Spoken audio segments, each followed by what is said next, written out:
I have often asked people, what is the one scene of a movie that you remember above all others? Of all the movies that you have seen throughout your life, what is the one scene that you would come back to if you were asked what you thought was the most memorable of all the scenes that you have seen? It might be because it's humorous, or romantic, or frightening, or dramatic. Think about it yourself. How would you answer this question?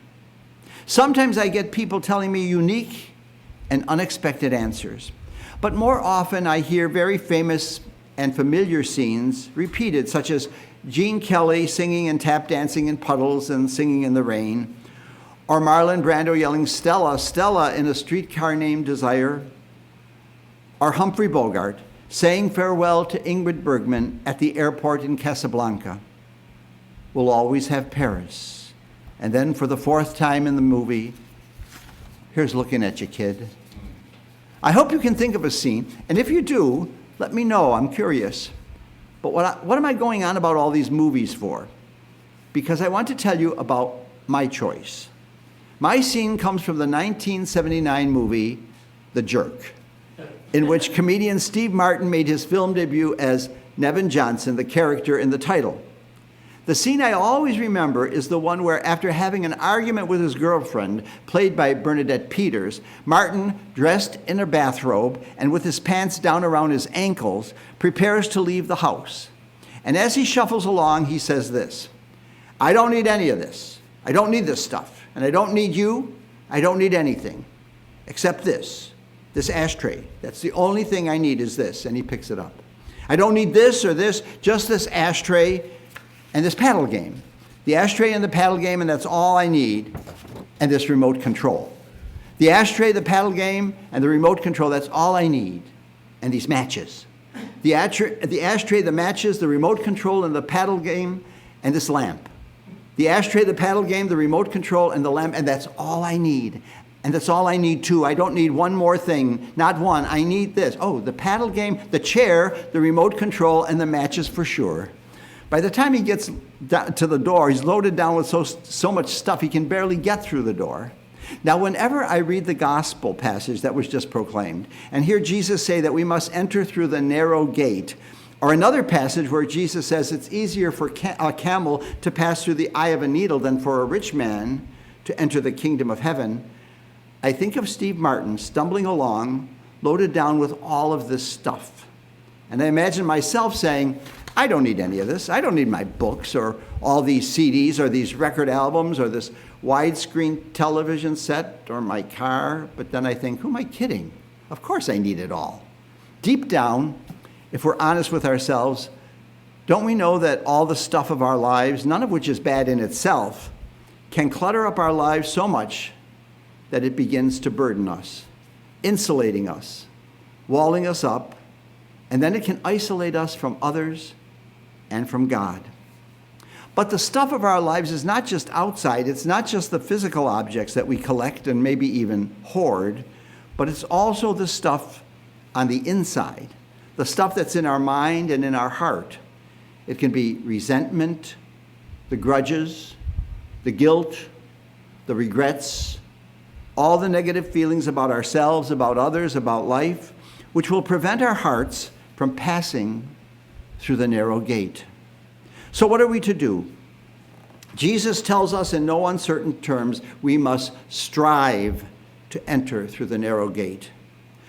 The verb Jesus uses is the Greek word agonizomai, a word that is used to describe the energy put forth in an athletic competition. Jesus is telling his hearers to commit themselves wholeheartedly to struggle for the prize. We hear in Jesus' instruction echoes of today's second reading from the letter to the Hebrews, which encourages us to endure our trials as a discipline. The word discipline does not mean punishment, but rather instruction or training for life, again, like an athlete. And the way we do this, perhaps surprisingly, is not to focus on ourselves, but rather to place our attention on others. In the gospel, Jesus is hardest on those who think they are saved only because they've been in his company. He says, You will say, we ate and drank in your company and you taught in our streets. And he will say to them, I do not know where you're from. Depart from me, all you evildoers.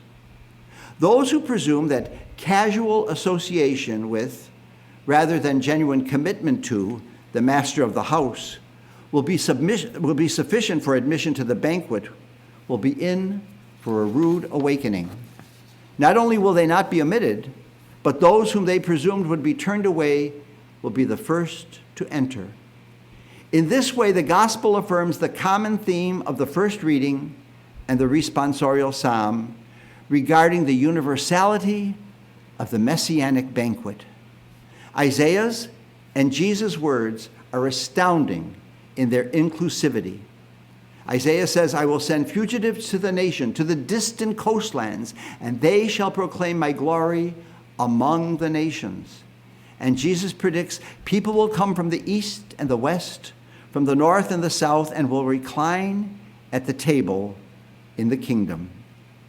The one thing that will matter in terms of entrance into the kingdom is not our possessions, what we own, what we have accumulated.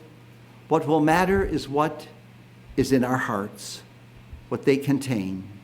If they are filled with self-interest, concerned only for our own salvation, then we can already hear the King saying, depart from me. But if our hearts are concerned for the well-being of our sisters and brothers, then we are guaranteed admittance. Today's psalm commands us to go out to the whole world. Our sisters and brothers must be our treasure, what we cannot live without, what we do not dare to leave behind. One closing image. On major highways, you often find the far left lane marked off as an HOV lane, high occupancy vehicle lane. In other words, you cannot drive on it if you are in the car alone. I think the road to heaven is an HOV lane, a high occupancy vehicle lane, and we will only get into heaven if we bring someone with us.